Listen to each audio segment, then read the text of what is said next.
The Fat Controller's engines. One evening, Thomas brought his last train to the junction. He went for a drink. I'm going to the big station, he said to Percy and Toby. So are we, they answered. Do you know, Percy went on, I think something's up. Toby looked at the sky. Where? Don't be silly, laughed Thomas. How? Asked Toby reasonably. Can something be up when it's down? Look, said Thomas excitedly. Look! 7 engines from the other railway were coming along the line. Hello, Jinty, whistled Percy. Hello, Pug.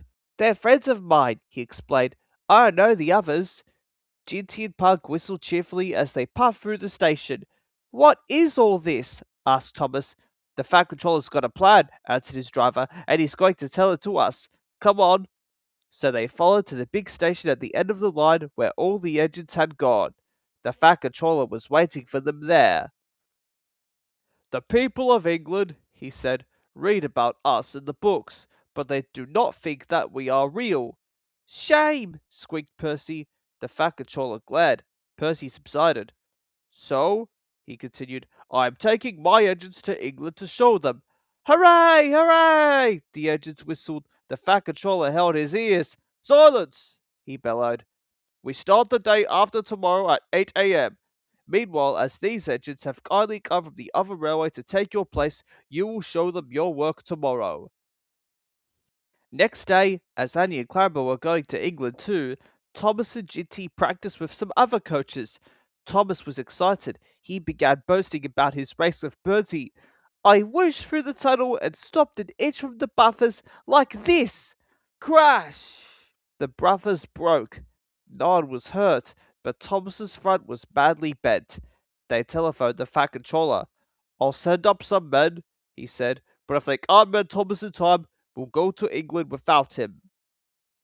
Next morning, the engines waited at the junction. Toby and Percy were each on a truck, and Duck had pushed them into place behind Edward. Henrietta stood on a siding. The Fat Controller had called her a curiosity. I wouldn't dream of leaving you behind, he said. I'll fit you up as my private coach. She felt very grand. Gordon, James, and Henry were in front. They whistled impatiently. The Fat Controller paced the platform. He looked at his watch. 1 minute more, he said, turning to the guard. Peep, peep, peep, whistled Thomas and panted into the station. Annie and Clarabelle twittered anxiously. We hope we're not late. It isn't quite 8. Thomas, said the Fat Controller sternly, I am most displeased with you. You nearly upset my arrangements. Thomas, abashed, arranged himself and the coaches behind Duck without saying a word. The Fat Controller climbed into Henrietta. The guard blew his whistle and waved his flag. The engines whistled. Look out, England, here we come! And the cavalcade puffed off. The engines stood side by side in a big airy shed. Hundreds of people came to see them, and climbed in and out of their cabs every day. They liked it at first, but presently felt very bored, and were glad when it was time to go. The people along their line put their flags out, and cheered them home. We are glad to see you, they said. Those others did their best, but they don't know our ways. Nothing anywhere can compare with our Fat Controller's engines.